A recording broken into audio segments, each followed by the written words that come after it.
You're altering your brain's ability to figure out what the right course of action to take. Mental health is something that has been plaguing our country quite a bit, and things have really changed over the last 10 years to where it's very common now to hear people talk about their mental health, talk about depression and anxiety and these other things. And more, as a job coach, I run into people who have quit jobs or have simply quit a career path. They got off track. They stopped going to college. They stopped getting classes. They stopped working, whatever it is, simply because their mental health wasn't all together. And a lot of this seems to be, generally speaking, coming from the perspective of people are just unsure what they should be doing in their life. They have no purpose. There's no reason for anything that they're doing.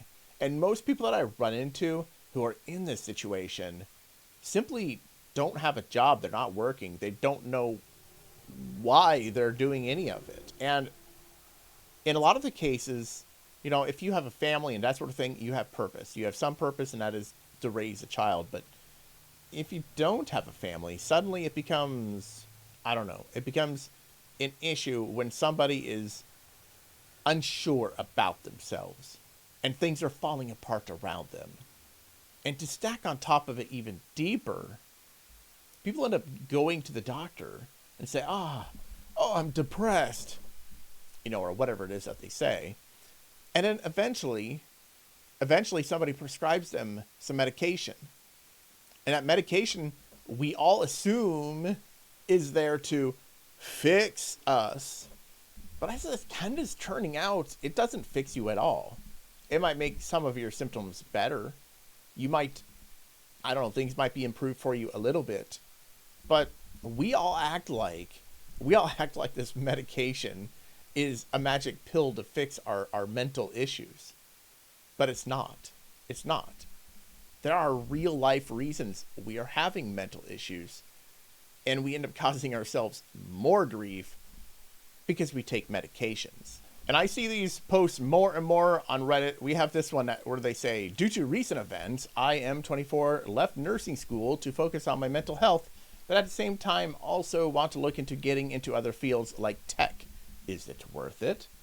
I apologize if this question gets brought up a lot, but I left nursing school due to stress. I've experienced both in the classroom and in the hospital.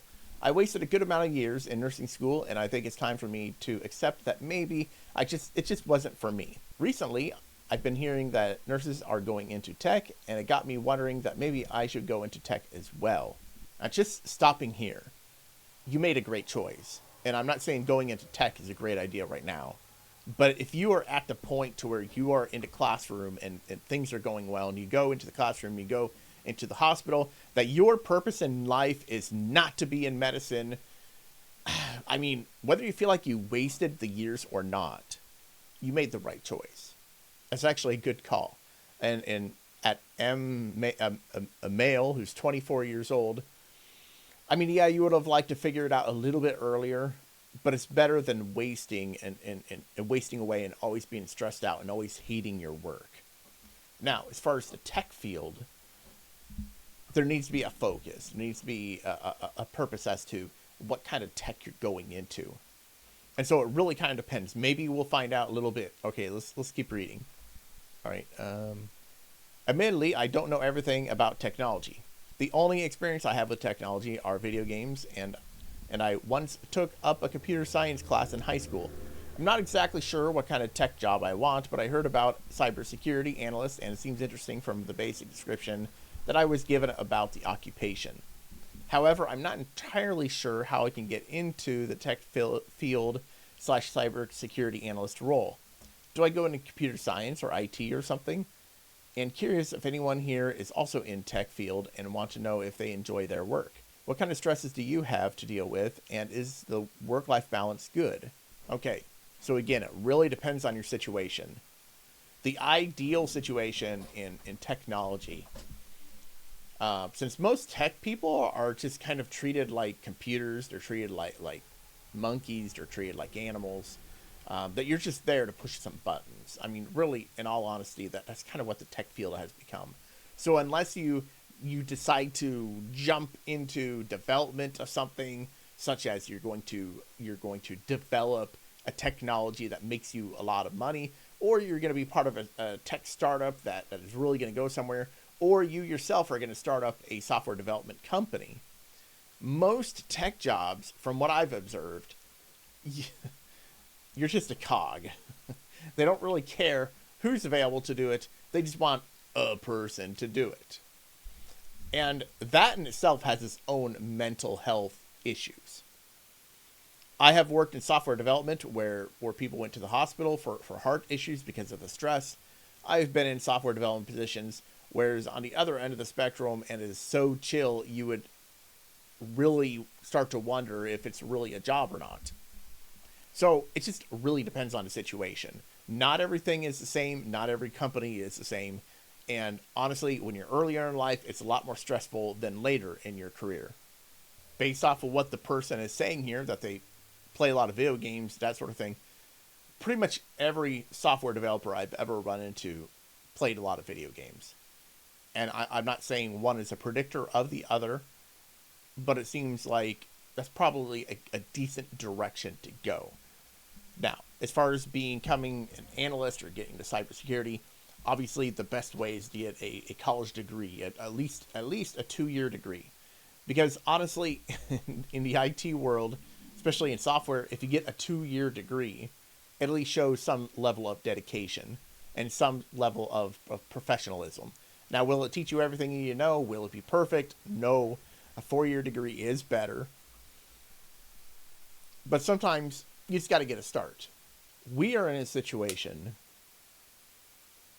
to where people don't know what they want to do in life. People don't know why they exist.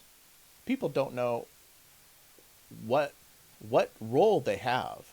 How do you fit in society? What benefit do you have in your community? And people have just simply lost their sense of community. I know I grew up in a city, and there's no sense of community whatsoever. However, now that I'm in a small town and a small community, I see it everywhere. People with a great sense of community. But I don't have that. I still don't have that. I grew up in the city. I don't really care. I have several kids. Some seem to have a sense of community. Others don't. And so I find that really fascinating. But I also find mental health, from my perspective, from my observation, from my stupid position in life, mental health is usually brought upon by a lack of joy, by comparing your life with other people, to not working, to not doing something physically, to not having a role within the community, within a family. Mental health digs in us deep. Mental health is something that I'm always constantly aware of. And it's why the idea of taking medications or even illegal or legal, I find it appalling and I find it quite unuseful. Because when you spend your time on medication, on drugs, you're altering your brain. But more importantly, you're not just altering your brain. You're altering your brain's ability to figure out what the right course of action to take. You're altering your brain's ability to make a decision and to make the right decision. But what's really going on here is this mental health pandemic that we're going through is made by the poor decisions of our country. It's made by these decisions are made by leadership in our country. So these are people who are running our towns, our cities, our country, our states. Our mental health is, I guess you could say, we can call it unintentional. But when we have situations to where we set up everything so that we're constantly gouging people for money, we're constantly making it so people can't gain wealth.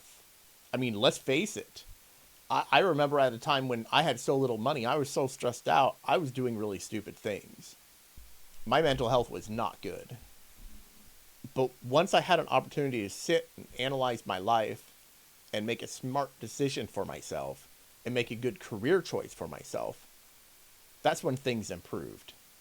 And you would find it amazing how your mental health improves the moment you could start paying all your bills. Just try it.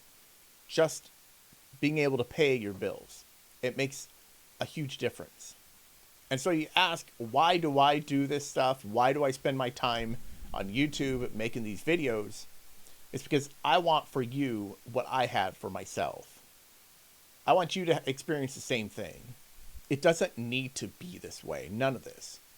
All this mental health stuff is avoidable.